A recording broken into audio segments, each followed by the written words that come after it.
Saludarte. El peso mexicano se ha apreciado desde los 19,39 que alcanzó en los primeros días de septiembre hasta los 18,68 en algún momento de hoy. Es una de las divisas más apreciadas ante el dólar. ¿Cuál es tu lectura del mercado?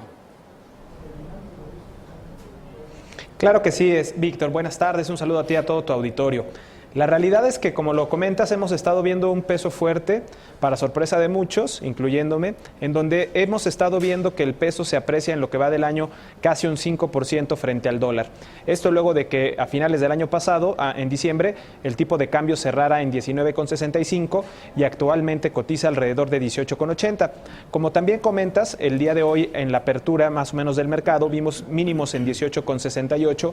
casi prácticamente el mismo nivel mínimo que hemos visto durante las últimas semanas de 18,60, y antes del repunte que vimos hacia hacia finales del mes de agosto, con niveles cercanos en 19,70. En ese sentido, pues el tipo de cambio ha generado este movimiento bajista, pero en la parte técnica nosotros estamos considerando varios aspectos. En primer lugar, de muy corto plazo, pues hemos podido establecer que el tipo de cambio, aún con esta caída, se mantiene dentro de los parámetros de una tendencia alcista y prácticamente se coloca sobre la parte baja del canal de tendencia alcista. Además, ya en una perspectiva de más largo plazo, podemos observar que recientemente el tipo de cambio ha venido estableciendo niveles mínimos cercanos, primero 17,50 en julio del año pasado, posteriormente 18 pesos a principios de este año, para ser exactos en abril, y luego ya más recientemente durante agosto y septiembre con niveles cercanos de 18,50. En la parte técnica, estos niveles mínimos que hemos visto consecutivos cada vez más altos podrían estar conformando, bajo nuestra perspectiva, una nueva tendencia alcista que veríamos desarrollarse hacia el próximo año. En ese tema, pues nosotros pensamos que el tipo de cambio, en tanto logre mantenerse por arriba de los 18 pesos, en donde actualmente se encuentra su media de 200 semanas, la tendencia vigente de mediano y largo plazo seguirá siendo alcista, y en ese sentido, en la parte técnica, nosotros pensamos que habría que mantenerse invertido en dólares y seguir realizando coberturas cambiarias.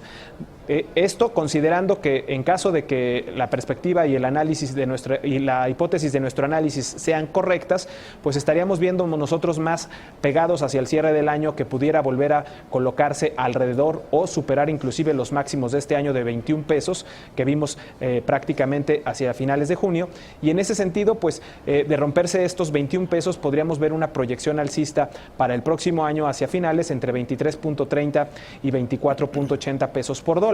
Esto obviamente considerando que la inercia y la tendencia de mediano y largo plazo siguen siendo alcistas, y que de continuar extendiéndose esta tendencia, pues obviamente podríamos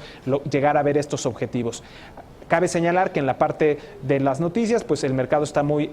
digamos, ahorita esperando noticias del Telecán, y también tomando en cuenta pues que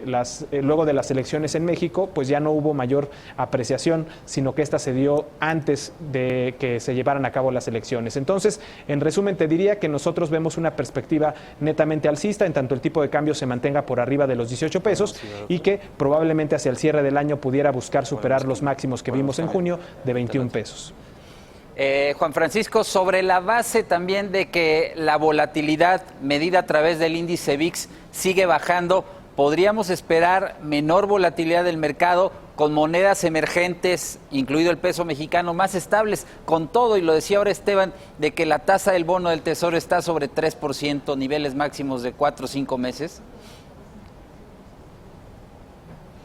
Pues sí, mira, nosotros en la parte técnica también hemos estado analizando los mercados accionarios y el índice VIX que se relaciona al Standard & Poor's en Estados Unidos, y consideramos que los niveles actuales mínimos de volatilidad que estamos observando en este índice, pues más bien nos hablan del riesgo hacia adelante, es decir, que podríamos ver más bien volatilidad en los mercados accionarios. Cabe señalar que pues los índices en los mercados accionarios en Estados Unidos se mantienen prácticamente sobre los máximos históricos. El único índice que no ha podido registrar nuevos máximos es el índice Dow Jones, pero ya se encuentra muy cerca de los máximos que vimos en enero. De hecho, apenas el día de hoy llegó a cubrir un gap que había dejado el 29 de enero, muy cercano a los niveles de 26.400 puntos, que son las marcas que estamos viendo hoy en el índice Dow. Sin embargo, pues nosotros pensamos que podríamos estar ya conformándose un doble techo en el Dow, y que los principales índices en Estados Unidos se encuentran muy adelantados, y que hacia adelante podríamos no solo estar viendo el final del rally que hemos visto en los mercados accionarios desde desde principios de 2016, sino que también podríamos estar concluyendo el rally que ha presentado el accionario desde 2009, cuando el índice Dow se colocaba hacia niveles cercanos a los 6.500 puntos y que actualmente cotiza en los 26.000 puntos. En ese sentido, pues nosotros vemos que los riesgos hacia adelante, sobre todo en divisas emergentes, también por lo que se ha comentado sobre la tasa, nosotros estamos viendo que el bono de 10 años en Estados Unidos, que hoy y durante esta semana está rompiendo la barrera psicológica del 3%, podría proyectarse hacia el cierre del año a niveles objetivo entre 3.3 y 3.5%, y ya para el próximo año inclusive alcanzar objetivos entre un 4 e inclusive 5%. Esto obviamente con la perspectiva que nosotros estamos viendo también el movimiento tendencial alcista de la tasa, y que podría obviamente también seguir influyendo a que el dólar continúe apreciándose, no solo contra otras monedas emergentes como ha sucedido últimamente, sino también contra el peso mexicano. Entonces, en resumen, vemos riesgos obviamente en mercados accionarios que todavía tienen una inercia muy alcista, pero que pensamos que dado los bajos niveles de volatilidad podríamos estar más bien cerca de un techo, y en la parte de tasas, pues que esto seguirá afectando o apreciando al dólar, y esto eventualmente tendrá un impacto negativo sobre el tipo de cambio, no solo de otros países emergentes, sino también de México. En resumen, te diría que pues las condiciones nosotras las vemos complicadas para los próximos 18 meses en la parte técnica, y en ese sentido vemos condiciones de tendencia de alza en el tipo de cambio que podrían prevalecer y extenderse durante los próximos meses. Juan Francisco Caudillo, muchas gracias por tu análisis. A la orden, Víctor. Buenas tardes.